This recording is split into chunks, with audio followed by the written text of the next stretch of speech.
আমি এখন মসজিদে কুবায় আছি।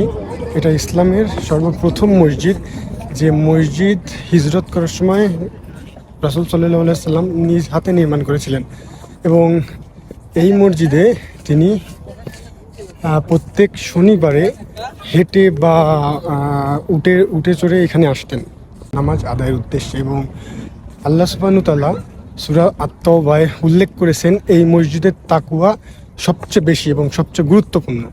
কেউ যদি এই মসজিদে বাসা থেকে ওযু করে এসে, যদি আপনার বাসা আশেপাশে হয় বা হোটেল, যদি আপনি হোটেলে ওঠেন আর সেটা যদি আশেপাশে হয়, সেখান থেকে ওযু করে এসে যদি এই মসজিদে 2 রাকাত নামাজ আদায় করা হয়, তাহলে একটা উমরার সমান সওয়াব পাওয়া যাবে।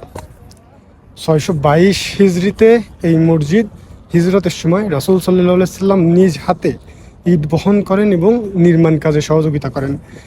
এই মসজিদের বিশেষত্ব হচ্ছে এই মসজিদ 2 কিবলা বিশিষ্ট। এই প্রথম এবং শেষ মসজিদ যেখানে 2 কিবলায় নামাজ আদায় করা হতো। একটা হচ্ছে মসজিদে আকসার দিকে, আর একটা হচ্ছে হারাম শরীফের দিকে, কাবা শরীফের দিকে ঘুরে। এখান থেকে পরবর্তীতে রাসূল সাল্লাল্লাহু আলাইহি ওয়াসাল্লাম দোয়া করে আল্লাহর কাছে যে আমি কাবার দিকে ঘিরে নামাজ আদায় করতে চাই।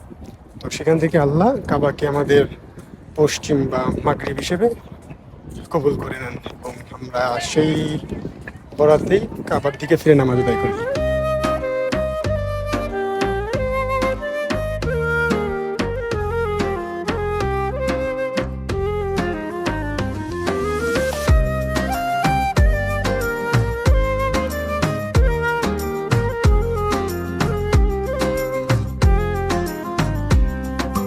سال دمعي شوقا يا حبيبي إليك، فاض قلبي عشقا بالصلاة عليك، طارت روحي حبا في الحياة إليك، رام كل قربا سيدي لبيك، قلبي في المدينة وجد السكينة، قال يا نبينا السلام